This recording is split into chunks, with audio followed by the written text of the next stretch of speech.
એવું કહેવાય છે કે કણ કણમાં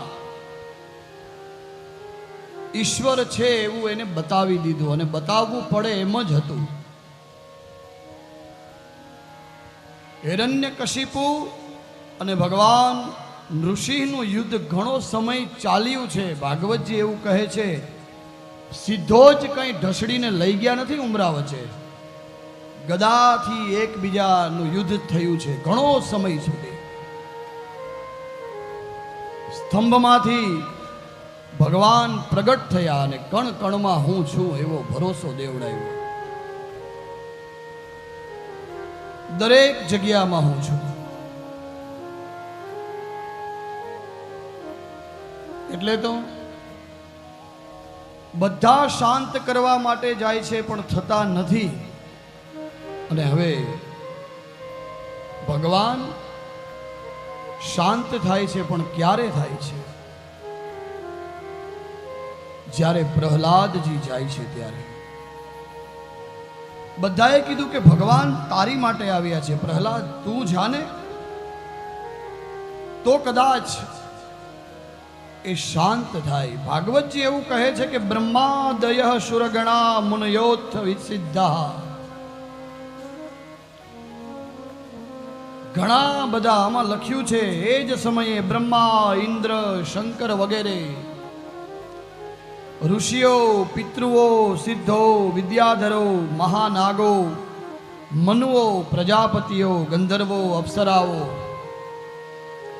ચારણો, યક્ષો, કિમપુરુષો, વેતાળો, કિન્નરો, સુનંદ, કુમુંદ વગેરે પાર્ષદો ભગવાનના આવ્યા છે.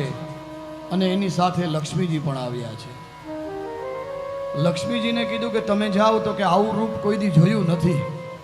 અમારે ઘેરે બેઠા હોય ત્યારે તો શિરશૈયા પર બેઠા હોય, સુતા હોય મસ્ત એકદમ શાંતાકારમ ભુજગશયનમ. હવે આ સિંહની ત્રાળો નાખે છે, આવું તો કોઈ દી ઘેર જોયું નથી. આવા તો ભગવાનને કોઈ દિવસ ક્રોધિત જોયા નથી. હું કેમ જાઉં? બધા ડરે છે. ભગવાન, મારું પ્રિય ભાગવત કહે છે, ભગવાન સિંહની ત્રાળો નાખે છે. અને પ્રહલાદજી આવી અને કહે છે કે આ બધા જ તમારી સ્તુતિ કરે, તમે શાંત થતા નથી. હું તો એક અસુર બાળક છું. તમારી સ્તુતિ કરતા પણ મને થોડું આવડે. માટે શાંત થાઓ ભગવાન, શાંત થાઓ. મેં જે માંગ્યું પ્રભુ આપ્યું, દુઃખ પડતા પેલા કાપ્યું. મન નિજ પદમાહી સ્થાપ્યું રે, હો શ્રીનિવાસા. ઉપકાર તમારા ભારી રે, હો શ્રીનિવાસા.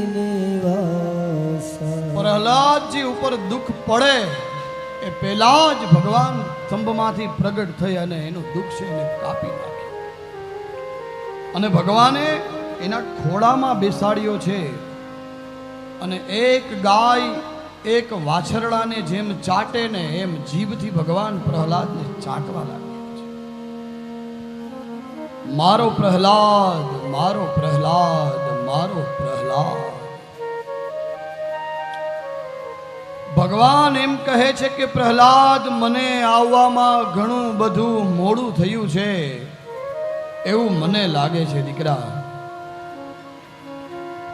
ત્યારે પ્રહલાદજી કહે છે કે ના પ્રભુ, આવવામાં તો મને મોડું થયું છે. આ જીવ 84 લાખ યોનિમાં ભટકતો ભટકતો હવે આપના શરણે આવ્યો છે. બોલ બેટા, શું જોઈએ તારે? કાંઈ નહીં.